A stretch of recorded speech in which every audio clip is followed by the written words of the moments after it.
Welcome to another episode of Wild and Well. Today I'm talking to psychologist and motherhood coach, Dr. Angele Close, about how mothers can break unhelpful generational cycles, be more compassionate towards themselves, step into being more of the mothers that they want to be, and so much more. Welcome, Dr. Angele. Thank you for coming on the podcast to talk about all of this. But before we get into it, can you start by telling us one thing that you did today to take care of you? Oh, that's a good question.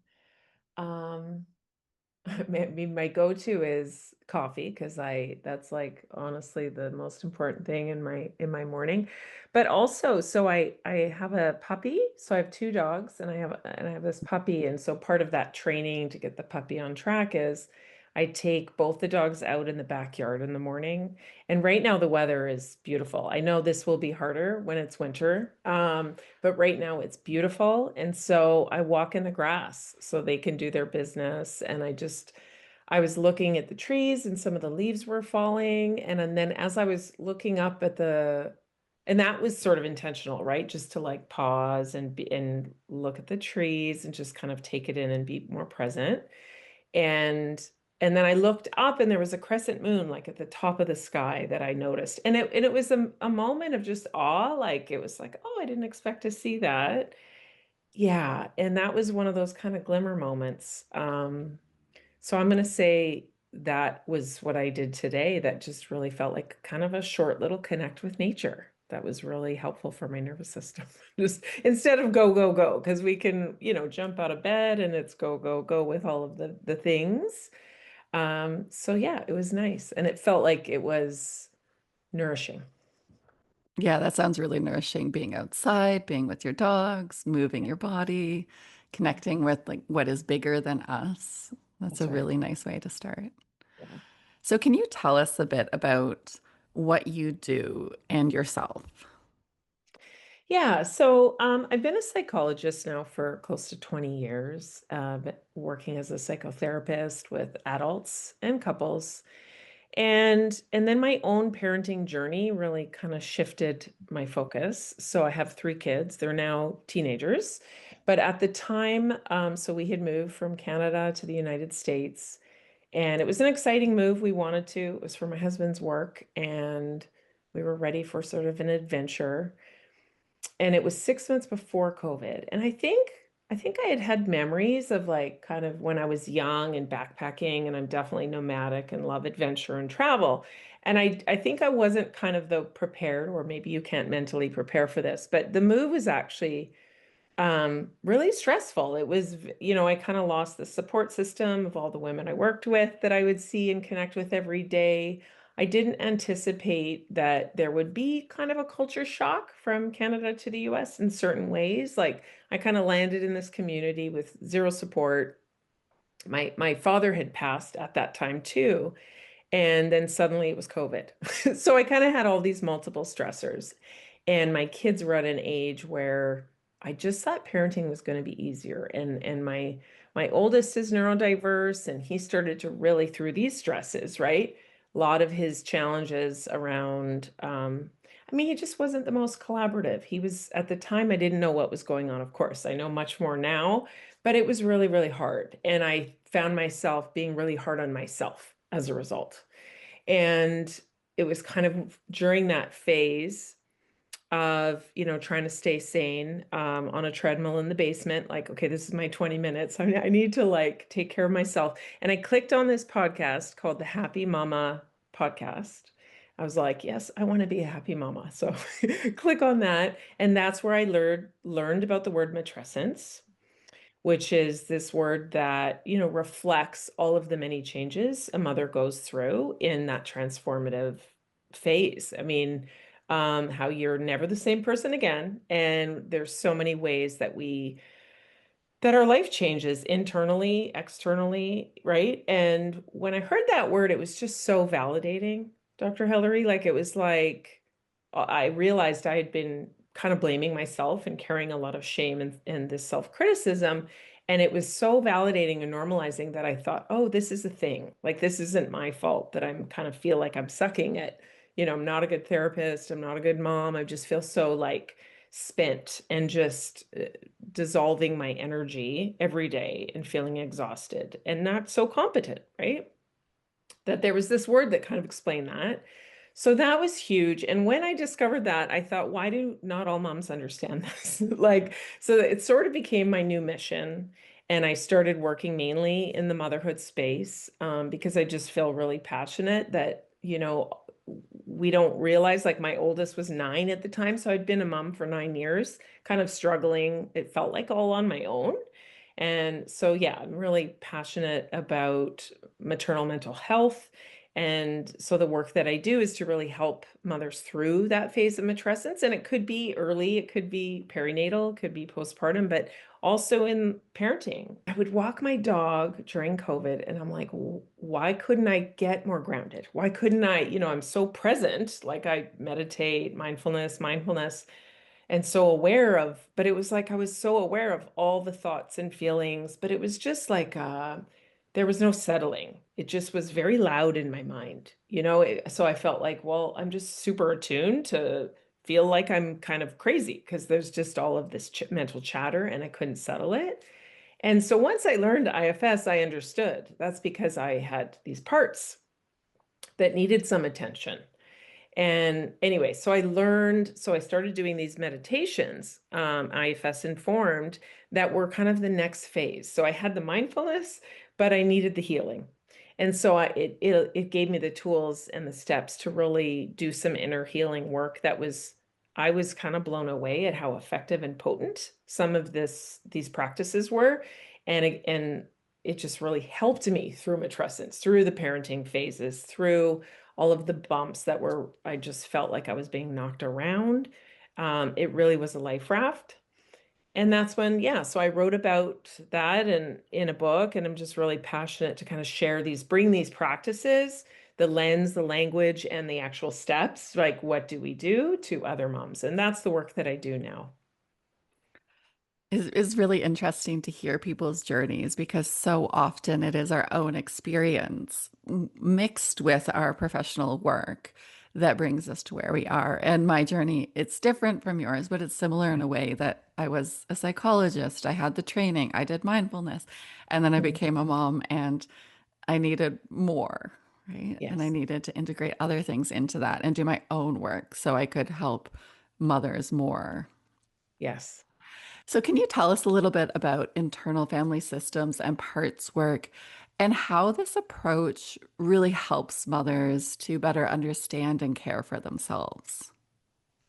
Absolutely. So, and just to say, so IFS, isn't the only therapy that does parts work, right? There have historically been other modalities like Gestalt and which I was trained in and before IFS. But the beauty of what Dr. Richard Schwartz, who created IFS, as is that he's kind of really expanded it, really fleshed it out over the past 3 decades. And so there's very kind of clear, it's a clear model for us to do our own work.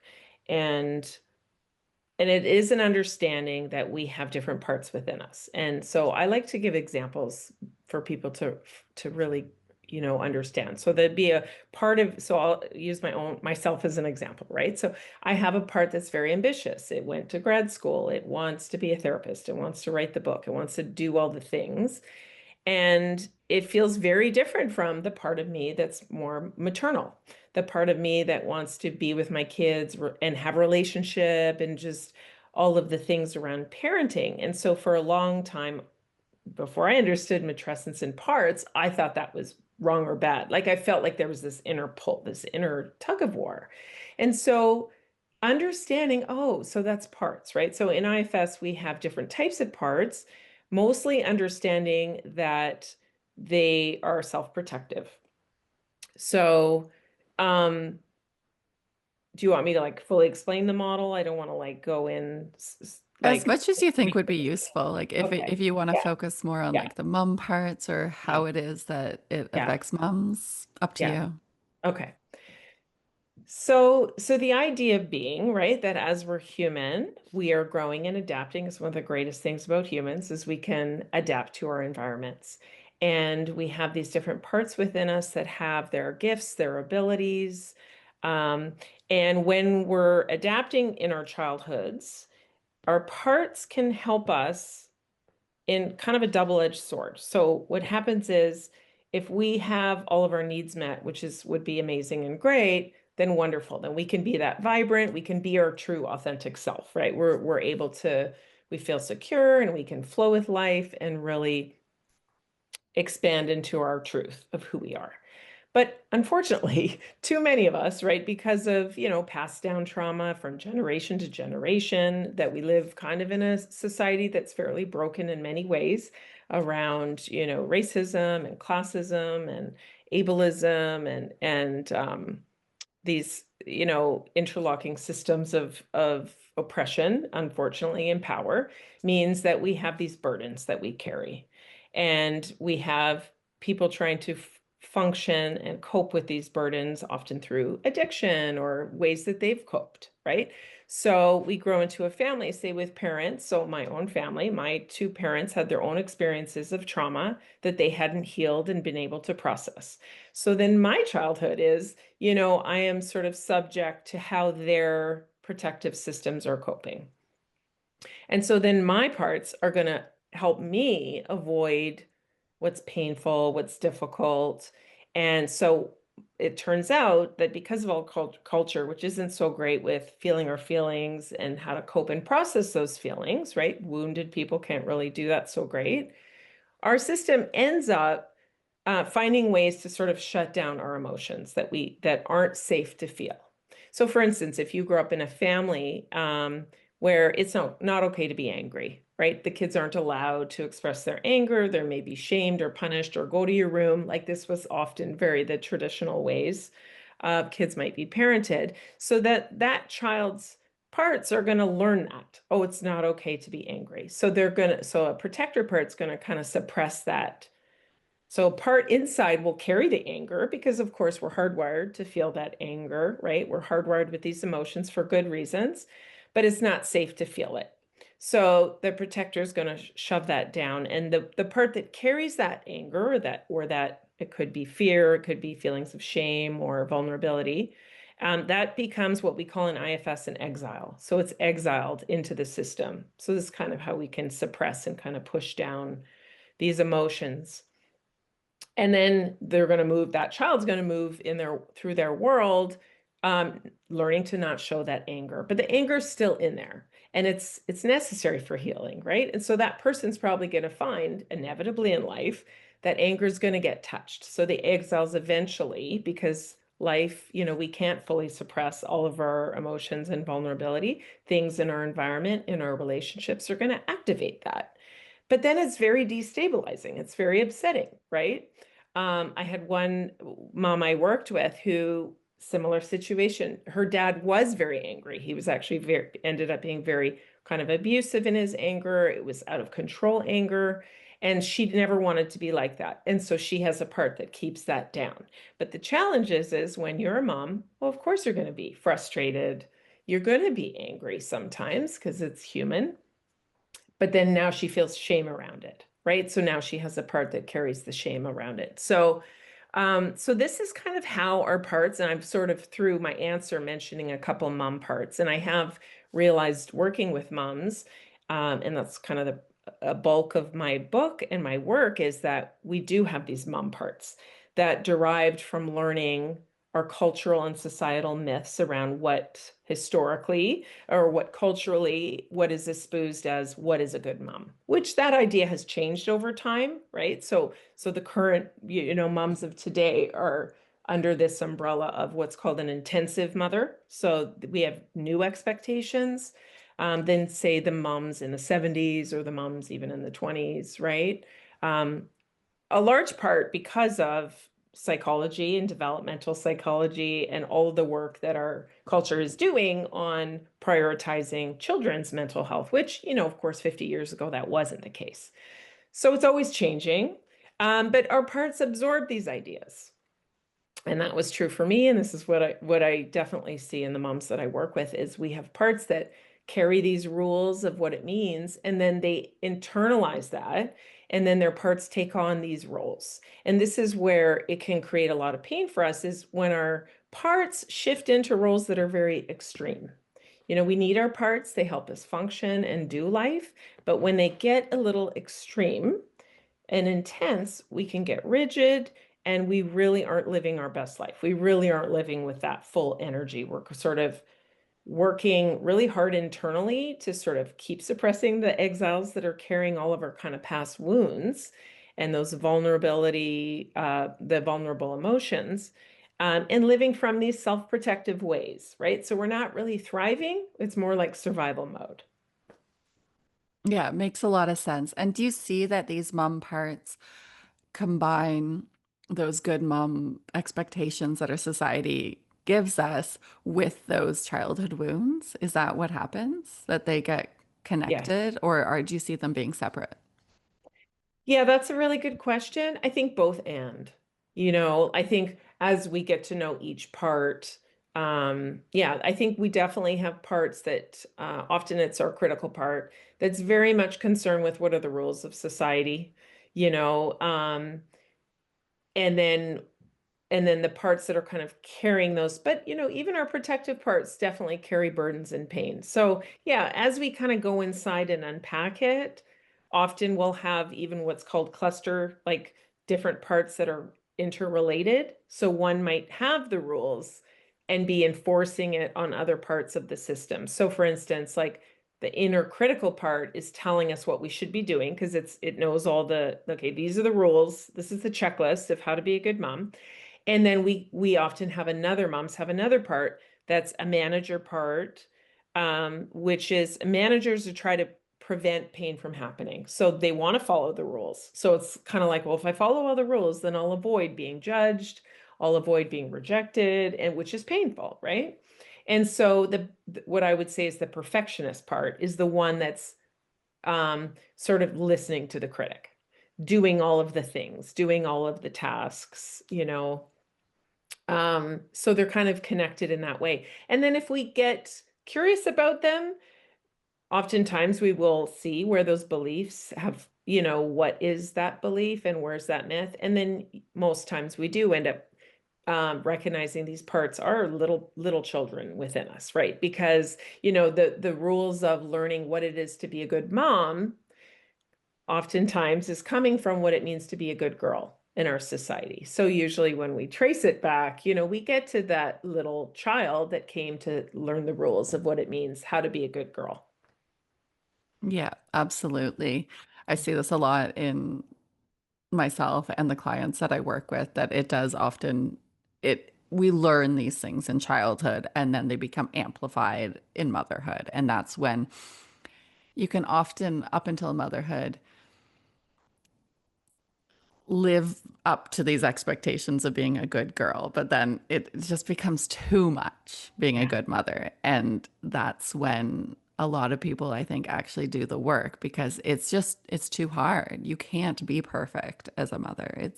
You can't live up to any of those expectations anymore. And when we look at perfectionism, it is there so much in motherhood.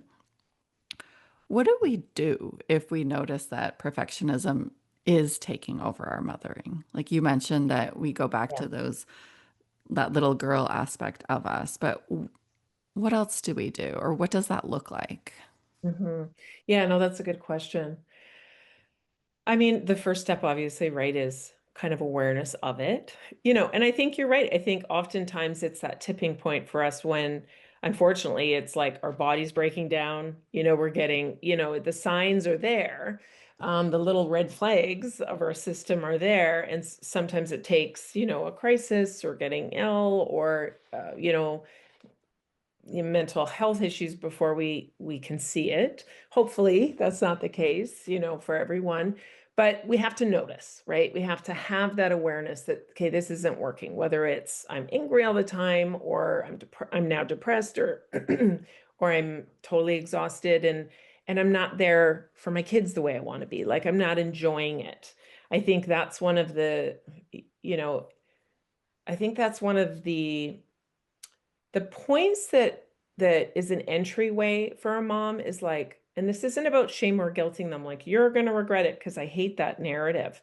But I also think it's an incentive, is like, your kids, we only have this window with them, to really be present with them. And when we're trying to be so perfect, that checkbox, that takes a lot of time.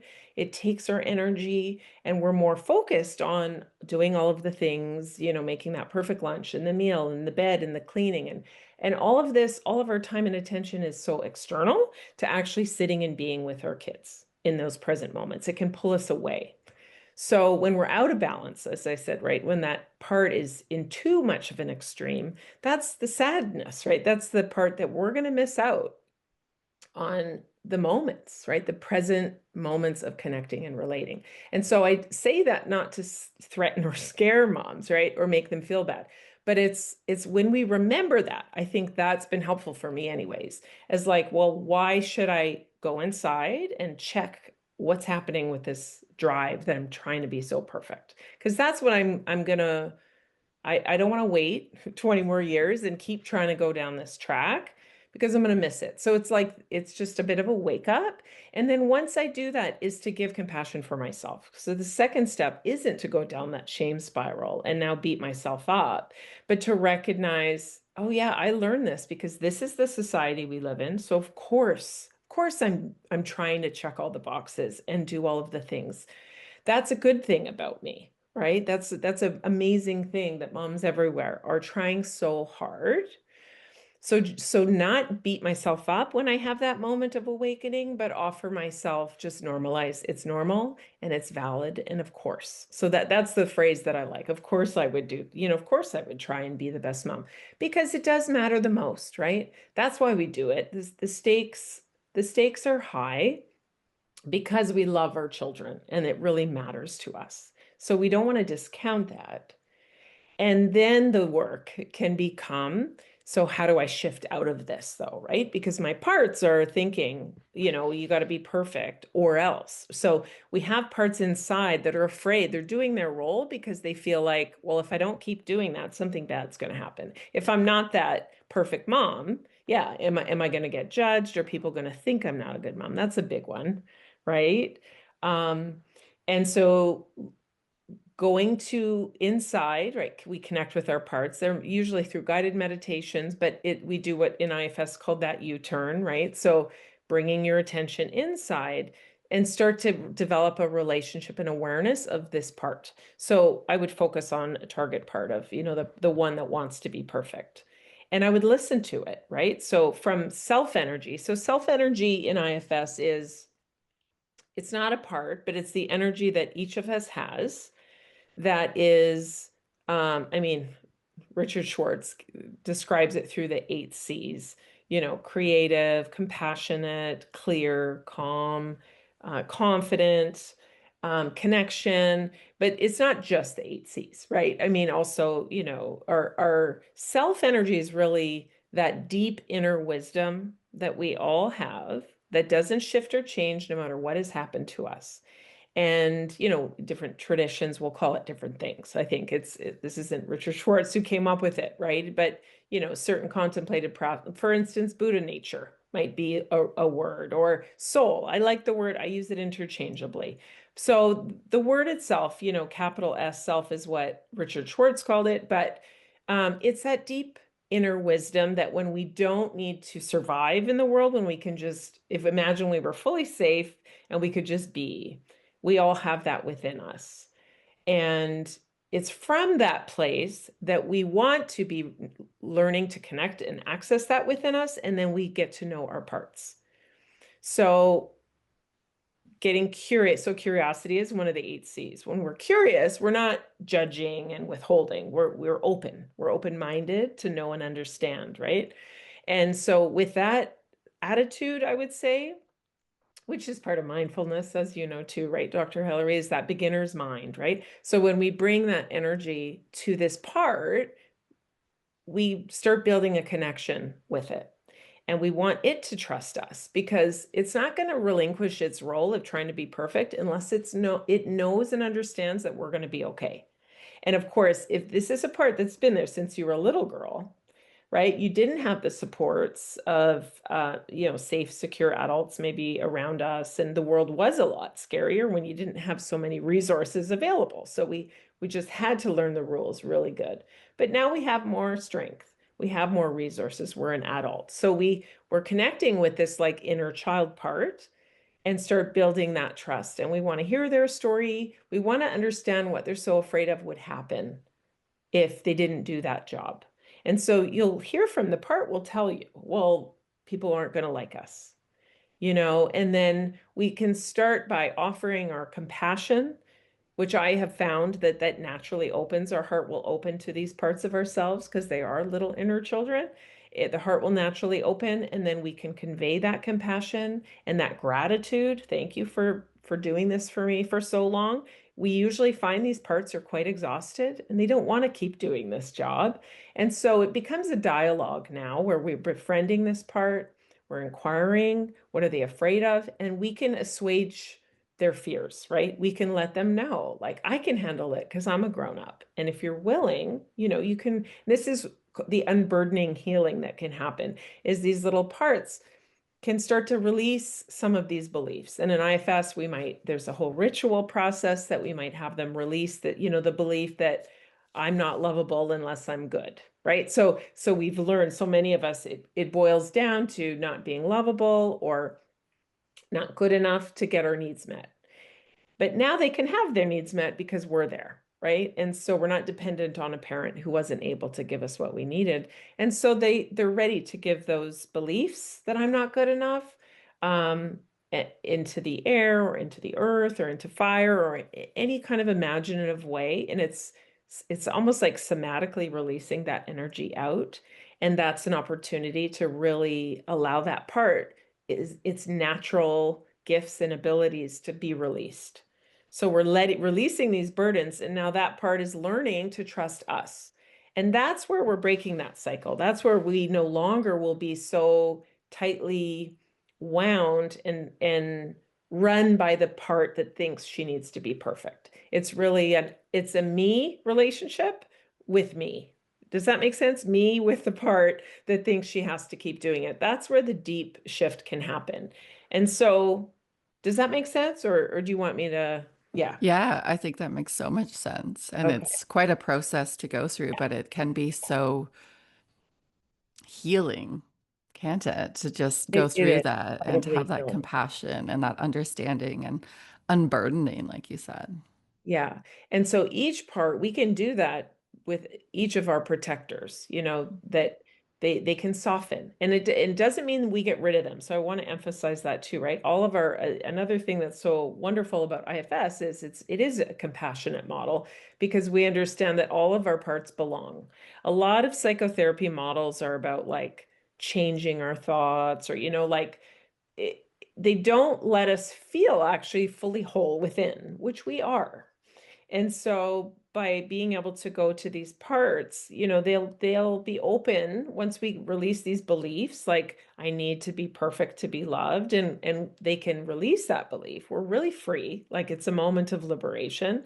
And then it's what do we want to believe? What do I consciously believe that I need to do to be a good mom? And we're really creating the life that we've always wanted. And so it's very empowering. It's not some other person telling us how to be, but it comes within. And that's very potent, right? I'm not just learning the steps of how to be a good person, but it comes within. So it can really be an awakening. And then you dialogue with that part. What role do you want to play? So our parts aren't going to go away, but they're softer, they're more flexible. They can let us consciously lead. So that's what it looks like kind of in day-to-day moments. Yeah, sometimes I might still want to do things a certain way, but I have more flexibility so that I'm not run by it. So if my kid interrupts me and wants to hang out, I'll realize in that moment, yeah, that's actually what I want to do more so than, keep cleaning the cupboards today, on a Sunday. Well, I really want my perfectionist mom wants to keep cleaning those cupboards. But no, when my kid's there saying, "Hey, let's hang out," I can see those are moments where I'm making a choice now from a new place to get a new experience of valuing that connection over, what I think a perfect mom has a clean house. Yeah. So those parts are still there. That perfectionist part might still be there, but you're more the leader of your life and your decisions. And they may pop up from time to time and say something, but Yes. they don't have as much weight. Is that correct? That's exactly it. That's right. And they will pop up. And in times of, and that's why kind of it should, IFS is for me is like a lifelong practice because I'm always relating to my parts because it's not like a one-off and then now you ignore these parts and then you just power through. It's an ongoing inner relationship with yourself. And in times of stress or certain things can, yeah, reactivate these parts. Like, are we sure we're okay? Yeah, we're okay. Because just like humans, relationships, right? Trust builds over time.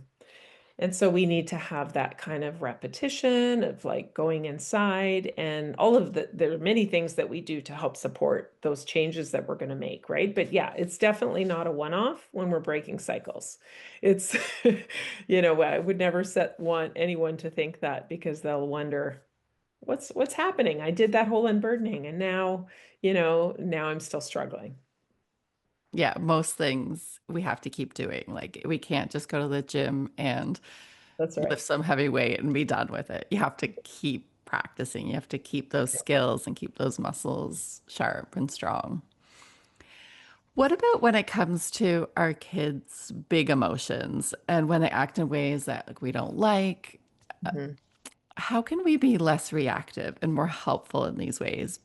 What can we do in those moments? And how does the parts work come into that? Because I think so Yeah. many mothers and parents in general, we see ourselves and we want to be a certain way, but then when big emotions come around, it brings up a lot in us, and it's hard to actually act like the person you ideally want to be. Oh, yes. Oh, yes. Absolutely.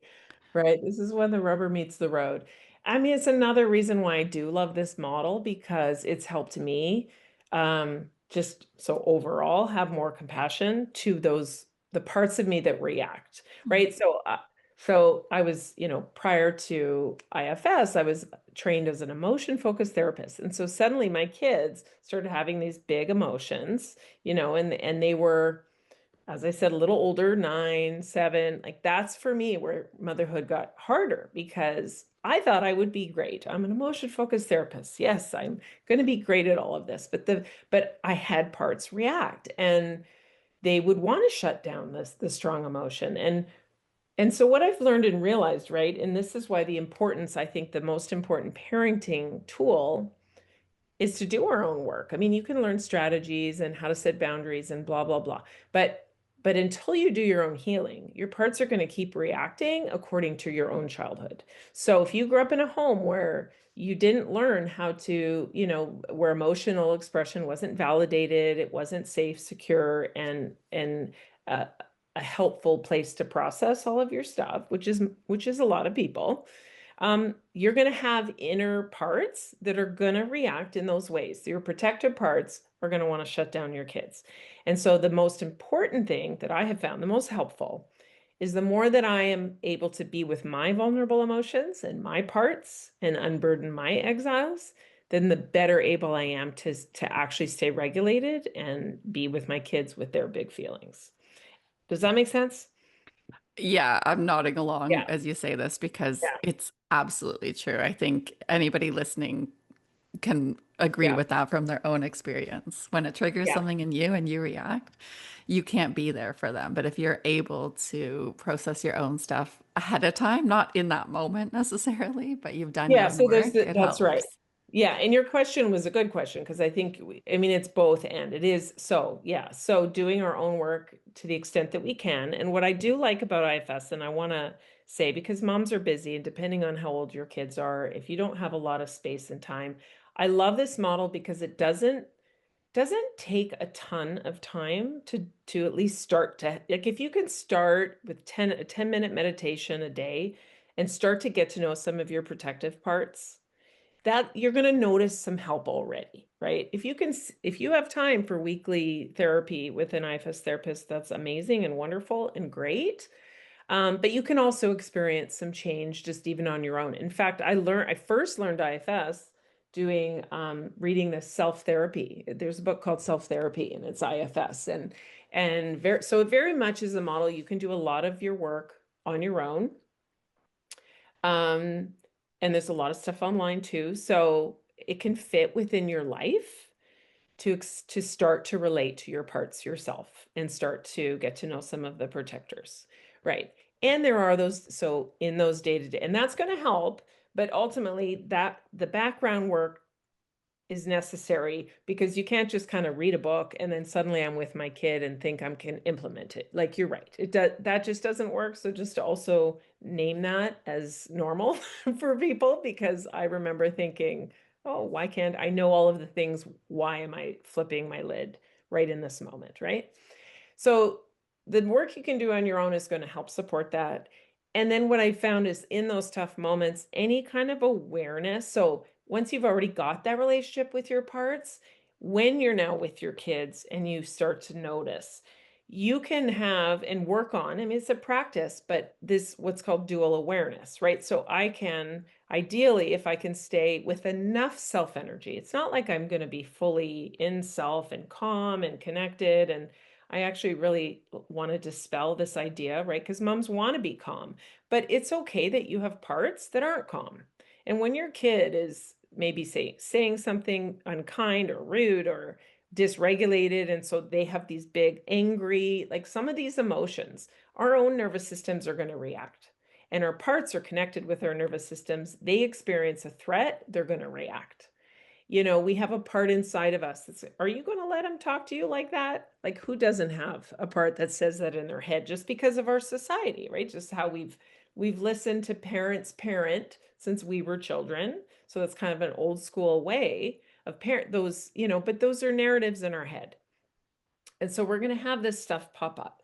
And if I can stay with enough awareness, so it's a matter of degrees or percentages, of presence, and it might maybe even saying this is unpleasant, like I don't like this, but just to not make the parts of you react inside wrong. Because what trips me up in a lot of moms is because we have shame, we think I shouldn't have that thought, or I shouldn't feel this dislike of my kid, that I'm a bad mom because of it. It's that inner turmoil from that sort of self-rejection that makes it even harder. So for me, that's like a first layer, and that's what's beneficial about understanding we have parts, is because already we can have kind of more compassion towards ourselves. Like, it's okay that I have these inner reactions. Do I want those to be the parts that are speaking to my kid? No. This is where we're trying to do the work, right? I can think something in my head. I can have a part that say wants to, swear back at my teen when they swear at me, but I don't want to let that part have the microphone, so to speak, right? But I can speak from a more grounded place and not discount my parts. So I can say, and I have found this to be very helpful, is and it does take practice, but I will take a deep breath, and I'm feeling the heat. My body wants to react, right? Because my nervous system's getting all activated. And I'll say, I have a part that's really upset right now, so I'm going to take a minute. Or I'll say to my kid, I'm going to give you a minute and I'm going to come back. So that's one, is like, I don't even want to let my part speak. So I'm just going to, but I can say, I'll be right back. I need a minute. And then, get some space, and that will calm my nervous system. And in that, I can take 3 breaths to just go inside and just kind of notice the parts that are here. Just, okay, what parts are here? What are you afraid is going to happen? So that's a practice that I do, especially in the mornings, because I can get I have a part that, wants my kids to school on time, because I've always been on time, and I don't understand people who are late for school. So I have these children that it's my job to get them to go to school. And so, the first wake up, I'm calm. But each wake up and them not, I can't control them, right? So I can notice my parts starting to rise up with this energy. And so one morning when I was doing this, and yeah, now I can notice my tone is getting sharper, my volume's getting louder. These are cues that you're now moving into getting blended. What we call in IFS is blended, the parts starting to take over. And so I'll say, like, I'll either speak to it to name it, or internally inside, I'm just like, okay, what are you sort of afraid is going to happen if your kids don't get to school? It was one question. And it right away, the part was like, teachers are going to think you're a bad mom. Your kids have too many tardies. And so my reputation or what people are going to think of me at this kid's school, because all my kids have all these tardies, it was right there. The part told me right away. And so I was able to go, oh, okay. Yeah, that's partly what's driving this agitation and anger and frustration, right? Now, do I want my kids to have me say yell and snap at them and we have these unpleasant, interactions in the morning? No, that's not the value that I want. That's not the relationship I want to have. So by being able to go to that part and kind of like recognize it, I can check it. Well, ultimately, my kids have tardies. Yeah, people are going to think what they're going to think about my motherhood. I've been able to like work on that, and that is something that moms have to work on if we have a part that's just worried about being judged, right? But it dissolved. I mean, I didn't get totally calm, but I went from, say, like an 8 out of 10 of like angry and mad and snapping and loud to like a 6. And then I could go back, and then it was just like, okay, kids, well, here's the situation. If you don't make it on time, here's you might not get your phone. But I was much more calm and I wasn't as agitated. And so to me, that's cycle breaking. Like the goal is not I'm super calm and everything's, rainbows and unicorns. But if I'm able to adjust my reactions and responses in that moment and take them down a little bit, to me, that's a success. When my kid's leaving to school and we have a good relationship, right? We're feeling connected. Yeah. Is he tardy that day? Yeah. But it's not the end of the world. What's more important is our relationship.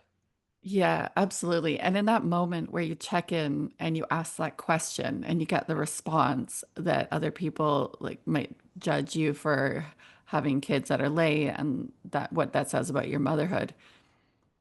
Do you find that you have to do anything further with that, or that having that was enough to just bring things down to be like, you know what, I don't have to necessarily listen to that? Or do you sometimes in moments, or do other mothers have to Yeah. have more of an interaction there to not appease that part, Yeah. but to not let it lead?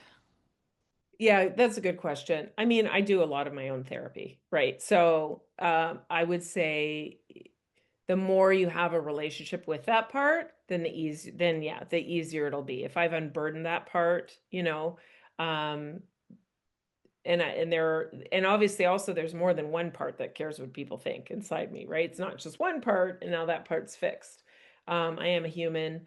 But yeah, with each, so I do my own inner healing work to connect in a more deep way with and can work more extensively with some of the parts. And then the more that I do that, then the more in the day-to-day of life they do trust me, and then it can be really quick. It can just be a matter of like go inside, take a breath. Oh yeah, there you are. I see you. I care. I send them some love, and then I'm good, and then I'm clear, right? So yeah, I've been doing this work now though for about 5 years. Um, So it's both and, I think, yeah.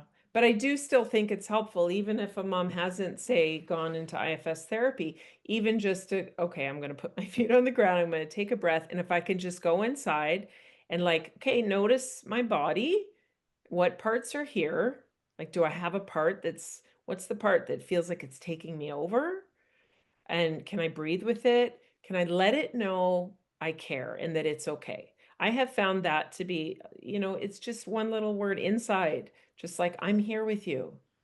And then you'll notice, be experiment to see, but just turning inward and saying, okay, I care that you're upset. That can calm our nervous system, even 10-15%. The parts, they feel seen and heard, so it's like they realize, okay, it's not just me leading, driving the car or, at the head of the wheel here. And so that can be a huge shift. But then later you might have to say, I'll come back to you later, or, yeah, we want to have an ongoing relationship with our parts. Yeah, so that trust and that letting that part know that they've been heard, they've been seen, they've been considered can Yes. often be enough to drop things down so you can act in a way that is aligned with your values and how you want to be as a mother or person in the world. And then later you can go back and do further work if it's necessary. Exactly. You said that perfect.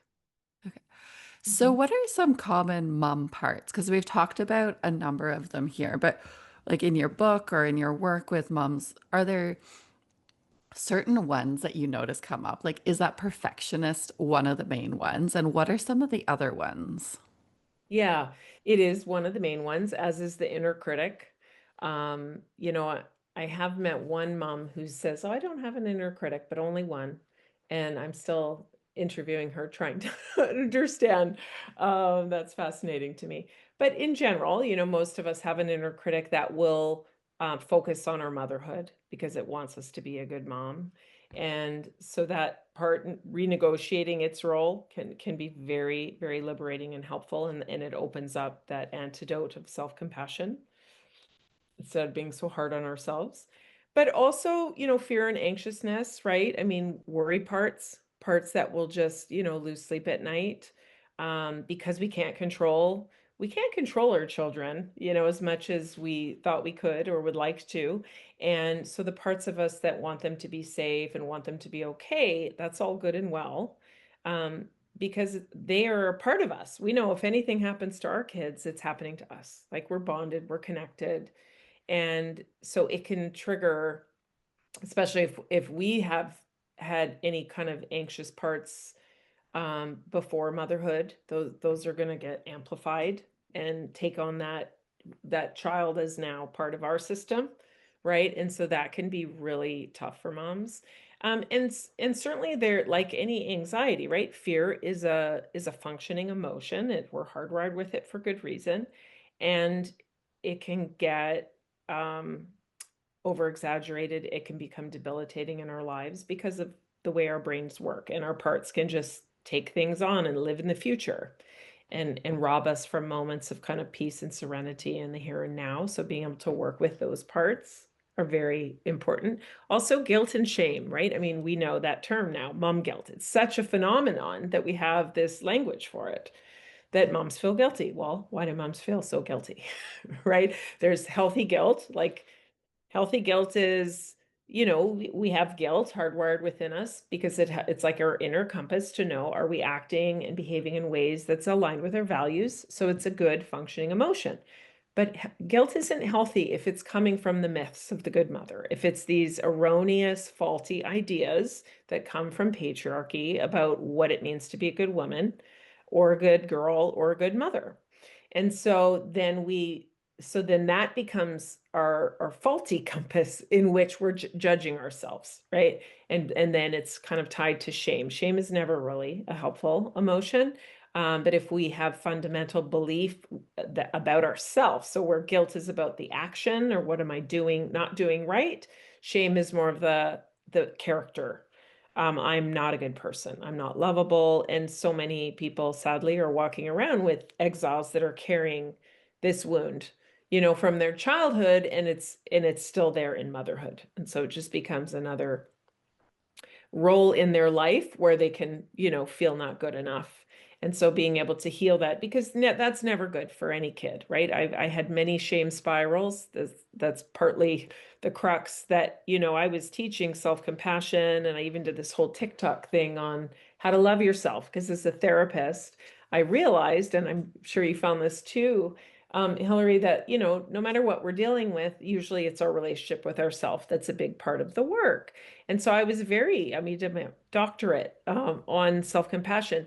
And then I hit this roadblock in parenting, and I realized, oh, I could be really kind to myself about so many things that I've worked on, my relationship with my body, or am I a good person? And motherhood, it was this huge barrier. So I had a lot of that. I would just go down these spirals of shame and guilt. And so I had to work with that.